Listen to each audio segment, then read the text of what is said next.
সমস্যা? কি হয়েছে? আপনারা সবাই মিলে ওনাকে মারছেন কেন? বাড়ি চালান দিয়া মুরগি চোর ধরছি। এই সুন্দরী কেডা? এটা আমাকে ক্লিনিকের নতুন স্বাস্থ্য আপা।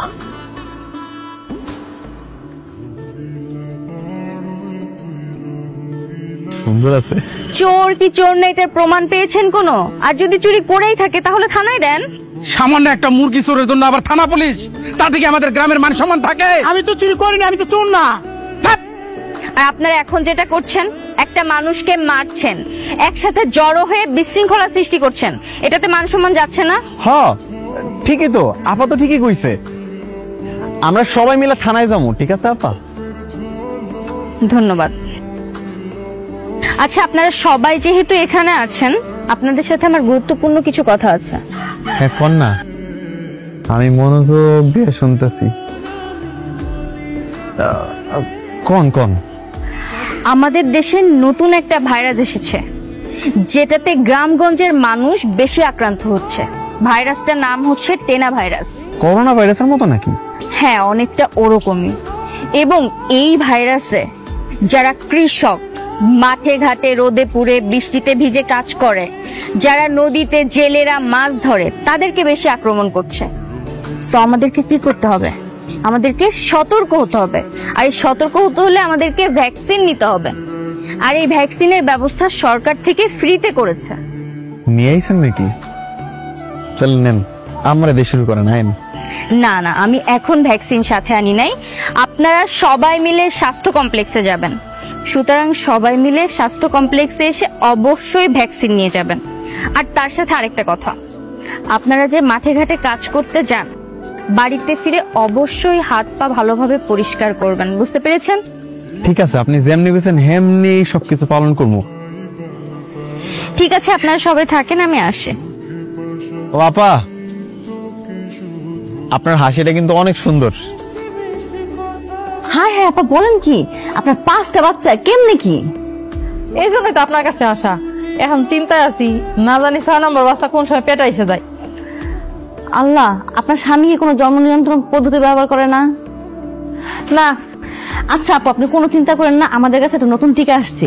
এই টিকাটা আপনার স্বামীকে দিলে আপনার স্বামী তার বাচ্চা হবেই না, আপনিও নিশ্চিন্তায় থাকতে পারবেন। আর আপনাদের দাম্পত্য জীবন অনেক সুন্দর হবে। আচ্ছা আপা, তাহলে ওর ওই টিকাটা দিয়ে দেন। আসসালামু আলাইকুম। ওয়ালাইকুম আসসালাম।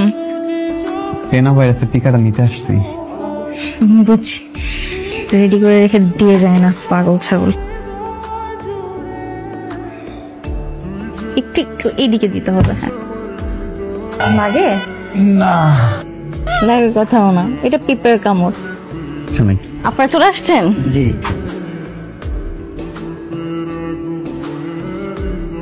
কি খুঁজতেছো? আপু, এখানে না যে রোকসানা ভাবির জামাইয়ের জন্য একটা টিকা রেখে গেছিলাম আমি, কিন্তু খুঁজে তো পাইতেছি না। আচ্ছা বুঝতে পারছি, ভ্যাকসিন রেডি করে রেখে চলে যাও কেন না দিয়ে? এই যে এই পেশেন্টকে দিয়ে দিচ্ছি। হ্যাঁ হ্যাঁ আপু, এটা আপনি কি করছেন? কেন, কি হয়েছে?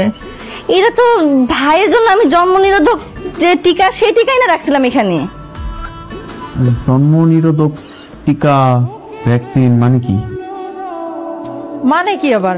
তোমার আর বাচ্চা কাচ্চা হবে না কখনো? তুমি না, তোর বাচ্চা হবে না। গ্রামের লোক যদি জানে, তোর কেউ মেয়েও দিবে না। আপনি এটা কি করলেন আমার লগে? কিনের মধ্যে আমি নিজের বাপ হইতে পারবো না। এ আম্মা, তুমি নিজের জীবনে দাদি হইব না।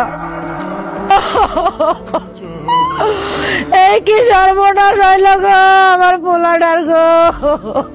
দোস্তরে, তোর তো ভবিষ্যৎ অন্ধকার।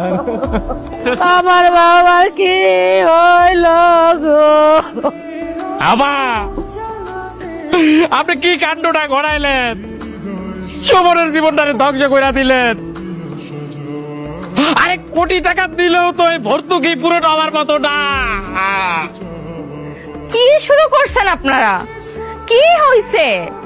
কেন বিয়ে হবে না? সন্তান না হওয়ার সাথে বিয়ে না হওয়ার সম্পর্ক কি? বিয়ে দিলেই বিয়ে হবে? হইব না মা, বিয়ে হইব না। কারণ ওর এই ক্ষতির কথা পুরা গ্রামবাসী যাই না গেছে। কোনো বাপ মা যাই না হই না তার মাইয়ারে সুমনের লাগে বিয়া দিব না। উফ, আরে বাবা, আপনারা তো তিলকে তাল বানিয়ে ফেলছেন। বারবার বলছি বিয়ে কেন দিবে না?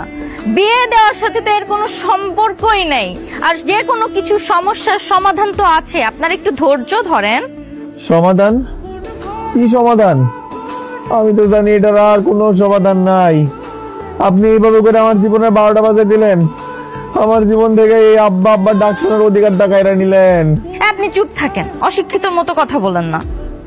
আপনারা চিন্তা করেন না, আমি দেখছি বিষয়টা, আমার উপর একটু ভরসা রাখেন। হ্যাঁ, আসি তাহলে আমি।